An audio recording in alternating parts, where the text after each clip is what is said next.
5 ሚሊዮን 500 ሺህ ብር ሙሉ ክፍያ የአፍሪካ ህብረት ጀርባ ቡልጋሪያ ላይ ባለ አንድ መኝታ አፓርትመንት እየሸጥን ነው። ሰላም ቴምር ፕሮፐርቲዎች ነን። ቡልጋሪያ መብራቱ ጋር ወይም ደግሞ አፍሪካ ህብረት ጀርባ ኦር ደግሞ አልነጃሺ መስጂድ ፊት ለፊት ላይ ባለ አንድ መኝታ አፓርትመንት በ5 ሚሊዮን 500 ሺህ ብር ሙሉ ክፍያ፣ ባለ ሁለት መኝታ አፓርትመንት በ7 ሚሊዮን ብር ሙሉ ክፍያ፣ ባለ 3 መኝታ አፓርትመንት ደግሞ በ10 ሚሊዮን ብር ሙሉ ክፍያ 100% የምትከፍሉ ከሆነ ለሽያጭ አቅርበንላችኋል። ይሄ ማለት 100% ለሚከፍል ሰው 30% ቅናሽ ማለት ነው። አይ ቀስ እያልን ዘና እያልን ነው መክፈል የምንፈልገው ካላችሁ በሌላ ዋጋና በሌላ አከፋፈል 20% ከፍላችሁ ቀሪን ዘና እያላችሁ የምትከፍሉበትን መንገድ አመቻችተናል። እንዲሁም በተጨማሪ እዛው ሳይት ላይ ከ3 ሚሊዮን 900 ሺህ ብር ሙሉ ክፍያ፣ ቅድመ ክፍያው ደግሞ ከ900 ሺህ ብር ጀምሮ የንግድ ሱቆችን ማግኘት ትችላላችሁ። ቦታው እንግዲህ ነጋራ ያስፈልገው ቡልጋሪያ ላይ ነው። ለሜክሲኮ በጣም በቅርብ ርቀት ላይ ነው የሚገኘው። ትልቁ ኢትዮጵያ ውስጥ አለ የሚባለው አልነጃሺ መስጂድ ደግሞ ፊት ለፊቱ ላይ ነው እየተገነባ ያለው። ለኢንቨስትመንት ለመኖሪያም አዋጭ የሆነ ሳይት ነው። ከስር ስልካችንን እናስቀምጣለን። ደውሉና ተጠቀሙ። ቴምር ፕሮፐርቲስ የህልሞ ማረፊያ።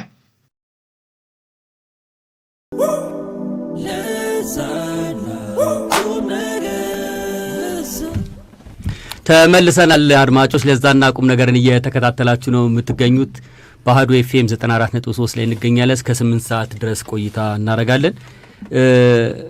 ይሄ ዘመናዊ ዲጂታል ሚዲያ መምጣት የራሱ የሆነ ጠቀሜታ እንዳለው ይታወቃል። በጣም በርካታ ነገሮችን የምናገኝበት እውቀት የምንካፈልበት እንደሆነ ይታወቃል። ግን እንደው አንዳንድ ጊዜ ደግሞ የሚቀርቡትን መረጃዎች ስንመለከት በተለይ የሞቱ ሰዎች በሰላም አጽማቸው ሊያርፍ በማይችልበት ሁኔታ ስማቸው እየተነሳ በስፋት ገመናቸው አደባባይ የሚወጣበት ነገር ላይ ደርሰናል። ሰሞኑንም ከታዋቂው የኪነ ጥበብ ሰው ነጻነት ወርቅነህ ጋር የተያዙ አንዳንድ ነገሮችን በቤተሰቦቹ በኩል የተነገሩ ነገሮች ነበሩና ብዙ አነጋጋሪ ጉዳዮች አሉ። ልጁ በህይወት እያለ ያልተናገራቸው ነገሮች ወይም ይፋ ያላወጣቸው ነገሮች በቤተሰቡ በኩል አሁን አንዳንድ ነገሮች እየወጡ ነው። መቼም የትዳር የያዘ ልጅ የወለደ ሰው ለልጆቹ መኖር መቻል አለበት። ለልጆቹ ትተዋቸው የሚሄደው ነገር መኖር መቻል ይኖርበታልና ቤተሰቦቹ ወይም ልጆቹ ምንም ባልተናገሩበት ሁኔታ ግን የሱ እህቶች ወንድሞች እንደዚህ ሚዲያ ላይ ቀርበው የተናገሯቸው ነገሮች አሉና ትንሽ አነጋጋሪ ይመስላል። ይሄ ጉዳይ ትንሽ አነጋጋሪ ነው። አስተያየት ለመስጠት በፈንጅ ታጠረ መሬት ነው። የግል ጉዳይም ስለሆነ ግን ደግሞ የምንወደውና የምናከብረው ከሆነ ይሄ ልጅ ለምንድን ነው እንዲያርፍ እድል ማንፈጥረው? በሕክምና አልተቻለም ልጁን ለማትረፍ እና ወደማይቀረው ዓለም ሄደ።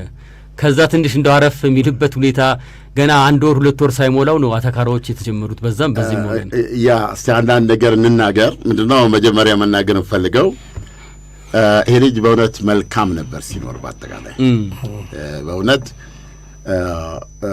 ሊያባራ አልቻለም እና ህዝቡ ለዚህ ልጅ ያለው ስሜት በጣም እንትን ሊል አልቻለም።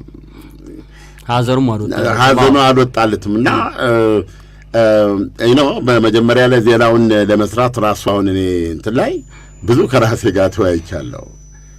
ልጁ የራሱን ኢምፕሬሽን የተወብኝ ልጅ ነው በተወሰነ ደረጃ። ግን አለ አይደለ አንዳንድ ጊዜ ዝም ብለህ የምታልፈው ነገር አለ።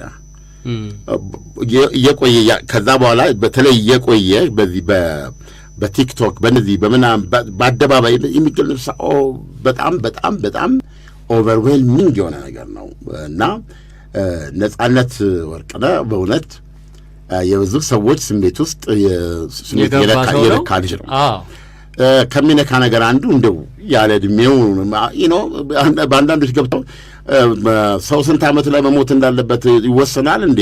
ያለ ቀኑ በቀኑ ይባላል። የስ ያለ ቀኑ ይባላል። የስ ሰው በአደጋ ይሞታል፣ ሰው በበሽታ ይሞታል። እነዚህ ነገሮች አደጋዎች ናቸው። በሽታ ነው፣ እነዚህ ናቸው። ግን ሰው ሰባ ሞልቶ 80 ሞልቶ 90 የምንለው ነገር አለ አይደል? ወጣት የምንለው አለ። ሰው በወጣትነቱ ከአደጋ ውጪ በሆነ መንገድ መሞቱ ያሳዝናል፣ ይበልጥ ያሳዝናል ሊኖር ሲችል ማለት ነው። ስለዚህ ከዚህ አንጻር ኢቭን ዕድሜውን እኔ መጀመሪያ ላይ የወሰድኩት ግምት 50ዎቹ የሚል ነው። ምንም ልክ ነው። ትልቅ ይመስላል ግን በጣም ወጣት ልጅ ነው። 43 ዓመት ነው። በጣም ነው የነገርኩት እንዴት ነው እያሰብኩት እንግዲህ አሁን ደግሞ ብዙዎቻችን እንደ ድሮ ቴሌቪዥን አሁን እንከታተለው ይመስለኛል። አሁን የራሱ ያናናራችን ባህሪ ሆኖ ከቴሌቪዥን ጋር ብዙ እንትን የለኝም አሁን እውነቱን ለመናገር። ስለዚህ ልጁን የማየው በማህበራዊ ሚዲያው ላይ ነው የተቆረጠና ፊልሞቹ ላይ ብቻም ፊልሞቹ ላይ የእሱ እንትን የንግግሩ ፍጥነት ይሄ በጣም የተለየ እንትን ነበር ይዞ የራሱ ሰው ነውና እነዚህ ነገሮች እናውቃለን። እልፍ አንዱ ለዚህ ጊዜ እልፍ ሲል ተያይተናል። እንደዚህ ያለ ግንኙነት ነው ያለንና በኋላ እየቆየ ወደ ሲሪየስ ነገር ውስጥ መጣ። ሞቱ በጣም በጣም በጣም ብዙዎችን ያሳዘነ ብዙዎችን የነካ በጣም ደስ የሚል ልጅ ነው። ሞር አሁን እየሰማን ያለ ነው እንዴት አይነት ጀግና አባት እንደነበረ ነው የምሰማው ለልጆቹ እንዴት አይነት ጀግና አባትና እንዴት አይነት ደግሞ መለሉ ልጆች እንዳሉት መቃብሩ ላይ ሆኖ የተናገነ ያው በጣም ስሜት የሚነካ ነበር ሁሉ ነገር እና ደስ የሚለው ነገር እና ይህ ጎልማሳ ልጅ በእውነት ለልጅ ለቤተሰብ ስትኖር እንደዚህ ነው የምትሆነው።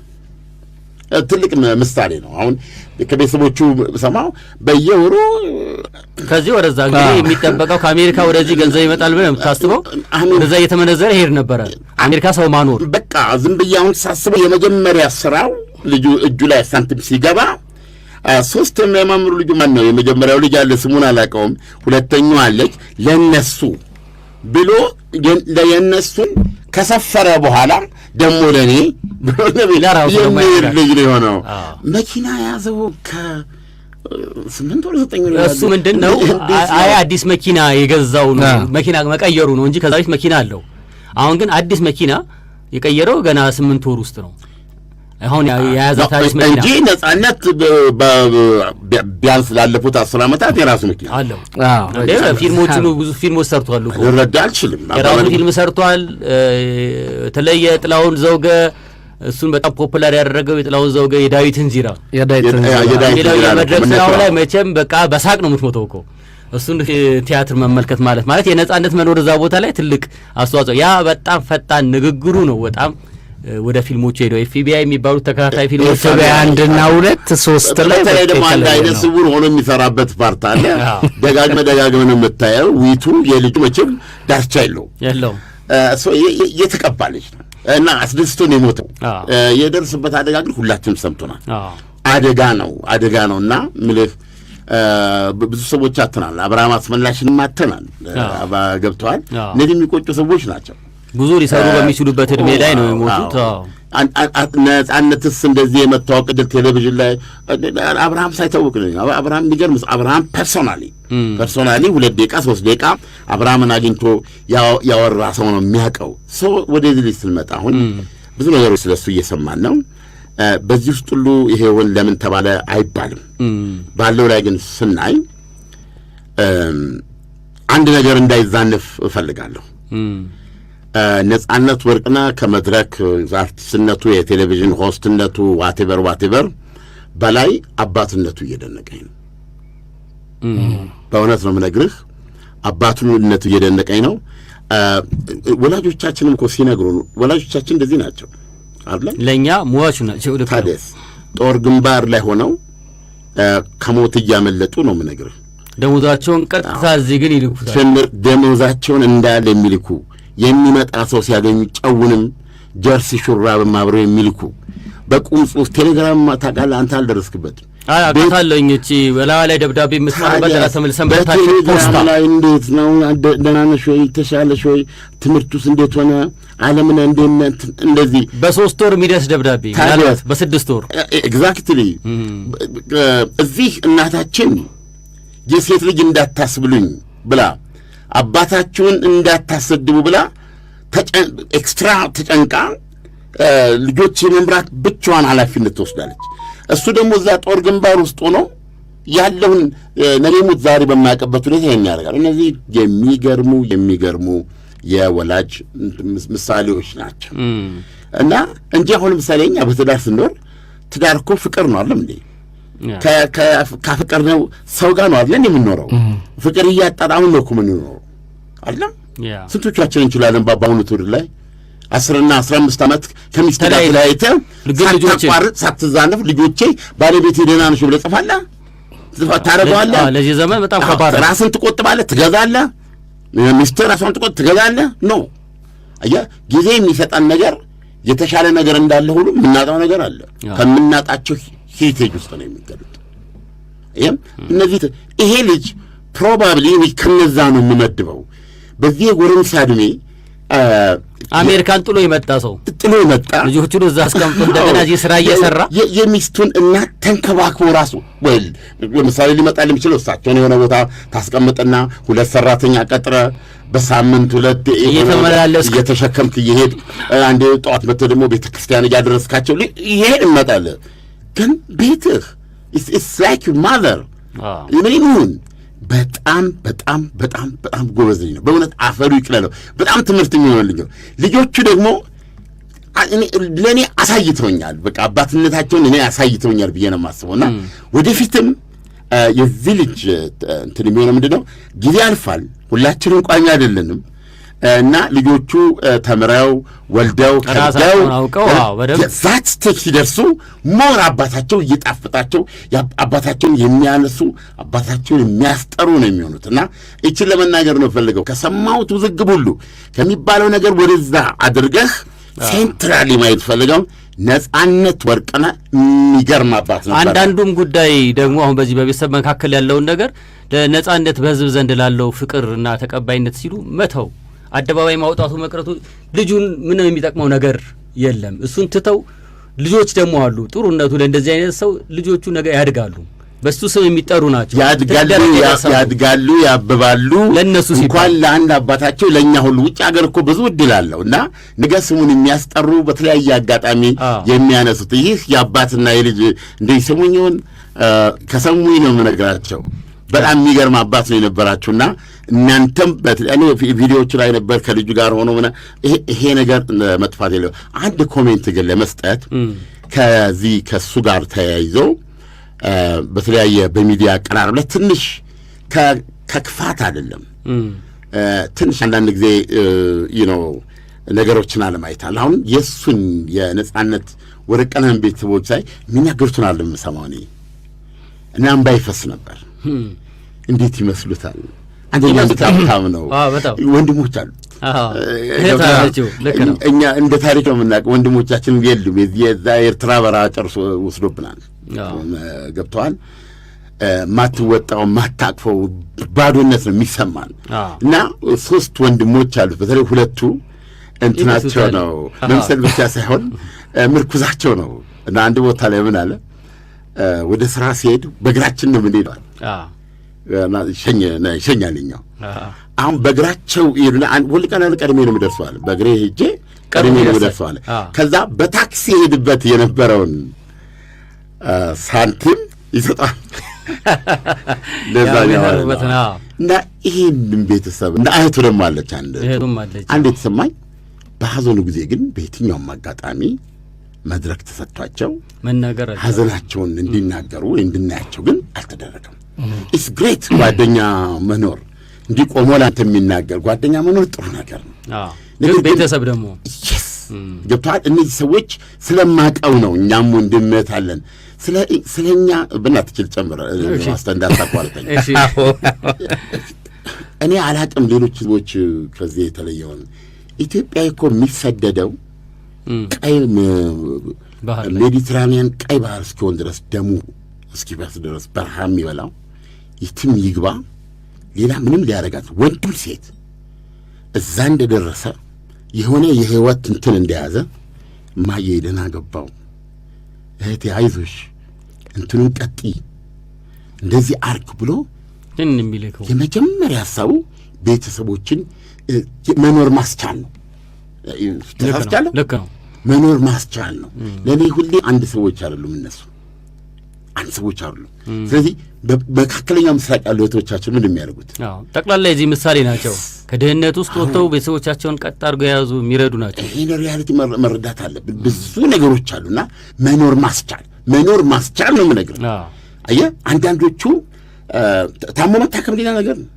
ጤናም ኖሮ ለመኖር የሆነች ነገር ጎርሶ ለመምጣት ተመልሰን የምትገባበት ቤት ለማግኘት እነዚህ ልጆች የሚጫወቱት ሚና እዚህ መካከለኛው ምስራቅ ውስጥ ሴቷ ወንዱ መስፈሪያ የለውም። እና እኔ እንጃ ሌሎች ሀገሮች ምችም ለቤተሰቡ የሚያደርገው ነገር ይኖራል እንደዚህ አይነት ነገር። ግን እንደ ኢትዮጵያዊ መጀመሪያ ቤተሰቤ ቀጥዬ እኔ የሚል የለም ገብቷል ሬር ካልሆነ በስተቀር። ስለዚህ አሁን ነፃነትም ሲኖር ገብቷል ልጆቹ ይቀድማሉ። ከልጆቹ ወንድ ልጆቹ ታናናሽ ወንድሞቹ ጀስት እንደዚህ ናቸው። ይህንን ነው የማየውና ተጎድተዋል። እኔ አንዳንዴ ሳስብ እኛ እስከሰጠን ድረስ አይደለም መለመን የለበት አግሪ ግን እኛ እስከሰጠን ድረስ ሀዘኑ እስከነካን ድረስ ልናደርግ እስከፈቀድን ድረስ ለወንድሞቹስ ቢታገዙ ከነበረ ነው የምነግርህ። ከልጆቹ የሚቀድም የለም ለልጆቹ ተደርጓል። ግን እኔ ፍላጎት ከሆነ ደግሞ ወንድሞቹ ሰላም ናችሁ አይዞህ። ምክንያቱም ሀዘኑን በጣም ነው የምረዳው። የእነሱ ሀዘን የማንም ሀዘን አይደለም። ምክንያቱም ነጻነት እኔን ነክቶኛል። ነጻነት በመሆኑ ታምራትንም አለምነንም ዘካርያስንም ነክቷል። ስለዚህ እሱ ስለነካን የእሱ ወንድሞች ሀዘን ይነካናል። ስለዚህ እጅግ ቅፍ አድርጊያቸው አይዟችሁ ብዬ የሆነ ነገር ባደረገበት ምንድነው ኃጢአቱ ገብቷል። ብዙ ነገር ነው ያጡት እነሱ ሞራል ነው ያጡት። ትልቁ እሱ ነው ልጁ ሲወዝ ላይ የቤት ሙሴ ነው ማለት እችላለሁ አሁን ሳየውና እህቱንም እህትየው በተለይ ጠዋት ላይ ሞተ ከተባለ በኋላ ሐኪም ቤት ወስደነው እንደገና መልሰን አላመንም እንደገና አምጥተን ጸበል ረጨነው የምትልበትን ቦታ ስትመለከት ይለው ከወንድሟ ጋር ያሳለፈች ያደገችበትን ነገር ብዙ ሀዘን ከወለዳቸው ልጆች አይለይም። እህት ነው ወንድሞቹ ይሄ መሆን የለበትም የሚለኝ ሰው ካለ ወይ እኛ አሜሪካውያን አይደለም ወይ ኢትዮጵያንስ እንዲህ ነን አይደለም ማለት እንደውም ስትል ይቅርታና ቅድም ለልጆቹ ትልቅ አባት ነው በጣም ምሳሌ ይሆናል ከታዋቂነቱ ከሙያም እንደውም ወንድሙ ሲል ከሰማ በጣም በቃ 2 ሰዓት ከምናምን በጣም እኔቴን እንትን እያልኩ ነው ያየሁት። አባትም ነው የእውነትም ወንድም ነው ልጁ እውነት እናቱን ይወዳል ከአቱ ጋር ነው ያደገው። እኔ ሰው ወዳለሁ ይላል ውሌ ማስመሰል ሰው ወዳለሁ ይሄንም ደግሞ አርጎት ነው የሞተው እና አንተ የምታደንቀው ሰው ነው ያጣው ይለዋል ጋዜጠኛውን። እኔ ወንድሜን ነው ያጣሁት ወንድጋሼ ነው ለሌላው ሰው ለኔ ወንድሜ ነው ብዙ አርጎልናል በጣም አርጎል ግን እኔ ሳላስደስተው ልክ እንደ እናትና አባት እኔ ሳላስደስተው ምንም ሆኖልናል ይላል። በጣም ያስለቅሳል። የእውነት ደግሞ ያው በቤተሰብ መካከል ያለው ነገር ይሄ ነው። በደንብ ተደቀኛ ሌላ አድናቆት ሊሆን ይችላል። አሁን ለምሳሌ ስላሴ ቤተክርስቲያን የተገኙ ብዙ ሰዎች አድናቂ ነገር ቢሉ በፊልሙ በምኑ በዛ በቤተሰብ ጨዋታ የተደሰቱ የተደነቁ ምናምን ናቸው። እነኚህ ወንድም ናቸው ቤተሰብ ናቸው እዛ ውስጥ ያሉት ወንድም ናቸው። አመት ባል ሲመጣ አስታውሶ ኑ አንተና ብሎ ያንተ ቆቶ ቀደም የሚል የለም ቀድሞና ነው የሚለኛል በርጋው ነው ቅርጫትና በር ላይ ሆኖ ቆየክ ይላል። አባትም ወንድምም ነው በጣም ነው በጣም ልጆቹ ላይ ያለው ሀዘን በተለይ ትንን ሁለቱ ታናሹን ማለት ደግሞ ትልቅ ወንድሙ ራሱን የሚመስል ነው እና እንደ ፋሚሊ እህትየውም ጉዳታቸው ከባድ ነው እና ልጁ በጣም ብዙ ሰው የጎዳ ልጅ ነው። ልጁ በጣም ፍቅር ያለው ነው ለሰው ፍቅር ያለው ሰው ማለት በሌላ አነጋገር ምን ማለት እንደሆነ ታውቃለህ? እሱ ሲሞት ጥሎት የሚሄደው ስቃይ ደነገራለች። ክፉ ሰው ሲሞት ተገላገል ነው የምትል አታስታውሰው እና ህይወታቸው ነክቶ እነዚህ ልጆች ናቸውና እኔ አሁንም ነው የምነግርህ እገዛ ማንኛውም እገዛ ካለ ልጆቹ መታገዝ አለ ድሉ እስካለን ሚስቱ መርታት አለባት ልጆቿን ይዛ መቀጠል አለባት የአባታቸውን ጥሩ ነገር መንገር አለባት ሚሞሪው መጠበቅ አለባት። ትልቁ ነገር እሱ ነው። እግዚአብሔር ባሉበት ሁሉ ነገር እንዲያሳካላቸው እየተመኘው የቪሌጅ ቤተሰቦችን ግን የጓደኛውን አላየኋቸው ትንሽ አም ኮንፊውዝድ በየቱም ላይ እኔ ኦልሞስት ተገልለውብኝ ነው የቆዩትና እኔ አሁን ያደረጉት የሚመስለኝ እኛስ ወንድማችን እኮ ነው እንዴት ነው እኛ ሀዘን ሪኮግናይዝ ይሄ እኔ ቢሰማኝ ነበረ እና ካበር ሆኗልና ይሄ ይመስለኛል። ነገር ግን በዚህ አጋጣሚ ልናገር የምችለው ነጻነት ወርቀን የሚወድ እኔ እንደው ማንኛው መንግስት አካልም ሊሆን ይችላል አባባል ገብቷል። በእውነት ይሄንን ቤተሰብ ቀፍ ቢያደርገው በጣም ደስ ይለኛል። ምክንያቱም ይገባዋል ልጁ በሁሉም በማህበራዊ ህይወት ከታች እስከ ላይ ሳይሆን ብዙ መድረኮችን የመራ ብዙ ፈገግታ የሰጠ ብዙ ያዝናና ምንም እኔ አንድም የቅንጦት ነገር ላይ ያላየሁበት ለካ ማን ነው በወሬ የሚልከውን እንድጠቅሰው አልፈልግም። ታምራት ይሄ ልጅ እነሱና ልጆቹን አጉርሶ የሚጎርፈና ማነው ስሟ ልጅቷ የሱት መሰረት ወርቅነህ ይሏታል በቤተሰብ ኦኬ ሁለት ወንድሞቹና ትልቁ አሉና በተለይ ራሷ መሰረት ሴቷ ብትኛ ትልቁ ሰው ትልቅ ነው አባታቸው ነው ሀዘን ምን እንደዛ ሁለት ወንድሞቹ ግን በጣም ደራሻቸው እንትና እንደ ክሎዝነስ አላቸውና በእውነት እነሱን ያቀፈ ወርቅነህን የሚያቀፈ ነው ብዬ ነው የማስበው። እነሱ እርዳታ አይፈልጉም፣ እንደዚህ አይነት ነገር አልጠየቁም። አይረታም አልጠየቁም። እነሱ በገላቸው ነው እያደረጉ ያሉት እርዳታ አይደለም። አሁን እኔ ወሬ ብቻ ነኝ እንጂ ከዚህ የተሻለ ነገር ቢኖር ቀፍ አድርጌ አይዟችሁ ምንድን ነው እንዴት ነው የሚሆነው እንዴ እስኪ እንዲያርጉ ብዬ ብላቸው ደስ ይለኛል። ምክንያቱም ያጡት ወንድም መካሪ፣ አባት፣ መሪ፣ አጋዥ፣ አስተማሪ፣ አቀናጅ ማአት ነገር ነው ያሉና በጣም ብዙ ሰው ጎርቶ ነው የሄደው ነጻነትና ነፍሱን ይማረው። በዚህ ደረጃም ህዝብ የሚወደውና እንደዚህ ሰው ሀዘን ውስጥ የገባበትም ልጅ በሌላም ነገር 10 ጊዜ ሚዲያ ላይ የተነሳ መደረጉ is not fair። በቃ ለሱ መደረግ ያለበት ነገር መደረግ አለበት። ወንድሞቹ መረዳት ካለባቸው መታገዝ ካለባቸው አይዟችሁ ነው የሚፈልጉት እነሱ እንደተረዳው ሆነ መጠንከር አለባቸው። እነሱ ቢታገዙ ምንም ማለት አይደለም። ልናግዛቸው የምንችለው ነገር ካለ እሱን በወደደው መጠን እሱን ለምሳሌ የቴሌቪዥን ራሱ አዘን ደርሶበታል። ኢቢኤስ ለኢቢኤስ ሰንደቅ የሆነ ልጅ ነው ፍላግሺፕ አማን በነፍሱ ሊማረው መቼም ዘንድሮ ምን እንደሆነ አናውቅም። ነፍሱ ሊማረው ራሱ ይሄ ቴሌቪዥን ጣቢያ በራሱ ብዙ ነገር ሊያደርግ ይችላል። እነዚህ ቤተሰቦችን አሁን ገና ነው ሲያዝሉ ያየኋቸው። ለምን አላየኋቸውም እስካሁን የሚል ስሜት አለኝና በወንድማቱ ፍቅር ልታቀፉ የሚገባቸው ናቸው። ምንም እርዳታ መጠየቅ የለባቸውም፣ አስፈላጊ አይደለም። ግን ስለ ወንድማቸው ደስታ ምንም ነገር ቢያደርግላቸው ደስታውን አንችለውም። ስለዚህ ለወንድሞቹ በዚህ ፕሮግራም ስም ለእህቱ እግዚአብሔር ያጽናናችሁ። በጣም ነው የተሰማን ሐዘናችሁ እና ሁላችሁም እና በተለይ የሱ ኢሚዲየት ታናሽ ሆነውና የሱ ደግሞ ታናሽ እንደሱን ሲናገሩ ብዙ ጊዜ እንባይን መቆጣጠራቸው ነበርና አይዟችሁ ጠንከር ባሉ እግዚአብሔር ያጽናችሁ ነው ምንድነው ጊዜና እግዚአብሔር ነው የሚያጽናናው እንጂ ሌላ ምንም መጽናኛ የለውም። ያለፈ ጊዜ ነፃ ያደርጋችኋል ከዚህ ስሜት።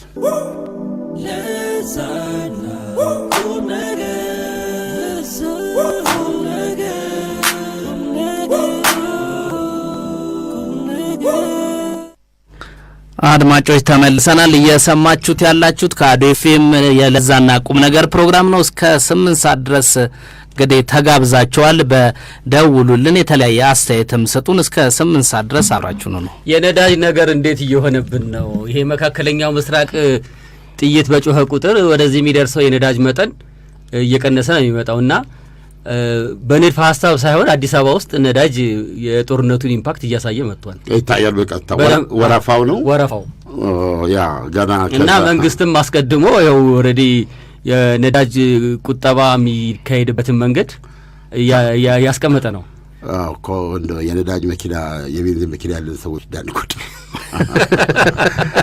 እንዳይጨምሩ ይሄ ኤሌክትሪክ መኪና ላይ ሰበብ አድርገው እንዳይጨምሩ ዘና እሱማ ወደ ገበያ የወጣ ሰው የገበያው ሁኔታ ሰሞኑን ይሰማል ብለን እናስባለን። በከፍተኛ ደረጃ የኤሌክትሪክ መኪና እየጨመረ ያለ ነው የሚባለው። ግን እንደ አንድ መፍትሄ የተቀመጠውም ነዳጅ ቁጠባ በከፍተኛ ደረጃ እንዲደረግ ሰዎች በእግራቸው እንዲጓጓዙ እና ለበጣም አጫጭር ለሆኑ ጉዳዮች ትራንስፖርት አንጠቀም። ከዛ የኤሌክትሪክ መኪና ደግሞ ቢኖረን ኮቻ አጫጭር የምትለው እንግዲህ ለወፍራምና ለቀጭኖች ተብሎ ይሄ እሱ ከግምት ሳይገባ ክብደት ከግምት ሳይገባ ኪሎ ሜትሩ ነው በቀጥታ ወክ ማድረግ እንዲለምዱ ነው። ኦኬ። ስለዚህ በተለይ ቤታቸው ውስጥ ወክ የሚያደርጉበት መሳሪያ ያስገጠሙ ሰዎች አሁን ላይ ቸገሩ ይችላሉ። ብዙ ሄዲ ይለማመዳሉ። በእውነት የእስራኤል እና አሜሪካ የዛሬ 3 ሳምንት ገደማ ቼ ብለው የጀመሩት ጦርነት በአያቶላዎች ላይ ማለት ነው የጀመሩት ጦርነት እንዲህ አይነት አጣብቂኝ ውስጥ ዓለምን ይከታል ብሎ ያስባ አልነበረም። በጣም ፈጣን፣ በጣም ደምሳሽ፣ ብዙ ጊዜ ፈረንጆቹ ሾክ ኤንድ ኦ የሚሉት አለ እና ኳኳኳኳ ይልና ወዲያው አርገ ተፈጽሟል አይነት ነገር ወይም አሜሪካኖች ብዙ ጊዜ ይስታሉ። ማናቸው ጆርጅ ቡሽ ትንሹ የጦር መርከብ ላይ ሚሽን አኮምፕሊሽድ ብለው በመጽሐፋቸው እስካሁን ይወቀሳሉ። ጦርነቱ አልቋል፣ ጦርነቱ አልቋል ብለው ያለቀ ነገር ግን አልነበረም። ፎርዛት ማተር አሁንም አላለቀም ለማለት ይቻላል። አሁንም አላለቀም። መዘዙ በጣም እየተመዘዘ በተለያየ መንገድ ገልጿል። አሁን ይህ ጦርነት ያለበት ሁኔታ ወደ ማራቶን የመቀየር ነው የኢራኖች ስትራቴጂ። ማራዘም ጦርነቱን ማራዘም ነው እና ጦርነቱ ከመራዘሙ ጋር ደግሞ እስራኤልና አሜሪካ የቱ ጋር እንዴት እናቁመው፣ መቼ እናቁመው የሚል ጥያቄ ተፈጥሮባቸዋል። ለምሳሌ አሁን እንግዲህ ዶናልድ ትራምፕ በየቀኑ ነው የሚናገሩት። ስለዚህ ሰሞኑን የተናገሩትን ነው የምንጠቅሰው። ሚሊተሪ ላይ አሸንፈናል አሉ። ጦርነቱ ሚሊተሪ አሸንፈናል አሉ እና በቃ ወደ ማገባደሉ እየሄድን ነው አሉ። ተኩስ አቁም አንፈልግም አሉ። ምክንያቱም በአንተ ሳይድ ሆነ የሚዋጋውን እያነቦጭከውና ከጥቅም ውጭ እያደረግከው ተኩስ አቁም የምትልበት ምክንያት የለም። ግን አሁን ጦርነቱን እኛ እያለ ነው ይላሉ። በሌላ በኩል ደግሞ ሲቢኤስ ኒውስ የአሜሪካ እግረኛ ልታስገባ ነው የሚል ዜና ይዞ ነው የወጣው እና ዶናልድ ትራምፕ መንታ መንገድ ላይ ሆነው ነው የሚታዩ ለኔ። ግን እኮ ቀደም ሲል ደግሞ ከትናንት በስቲያ እኮ የእግረኛ ጦር የማስገባት ፍላጎት እንደሌላቸውም ተናግረዋል። ይሄ ደግሞ ሌላ ነገር ነው። ዶናልድ ትራምፕን አይ ቲንክ መረዳት አለብን። ሁሉም ነገር የዛ የውጊያቸው አካል ነው። ትልቁ ነገር ዶናልድ ትራምፕን መጨበጥ አይቻልም። ስለዚህ ጦርነቱን ከሁለት ቀን በኋላ በቀናት መሰንበቻዋን ወይም እንደ አጥንቴው ሲሰማኝ አቆመዋል የሚሉት ደግሞ በሳምንት ይቆማል አሉ። ሳምንት አልፏል። 15 ቀን ሆኗል። ዛሬ 3 ሳምንት ነው። አሁን ደግሞ ደገሙት። አልቋል በእንትኑ አለቀቁ። ውጊያው አልቋል። አሁን ያው እንትን እየከባደድ ነው። በዚህ በኩል በጀርባ ግን እግረኛ ላይ ያስገቡ ይችላሉ ይላል። ስለዚህ ዶናልድ ትራምፕ አንፕሪዲክተብል ናቸው። አይተነበዩም። ይሄ አሁን በዛ በኩል ደግሞ ኢራኖች ከፍተኛ ጉዳት እየተቀበሉ ነው። ይህን መካድ አይቻልም። ገብቶሃል? ለምሳሌ ይሄ ትልቁ የነዳጅ 90% ማቅረቢያቸው ካርግ ደሴት አለ።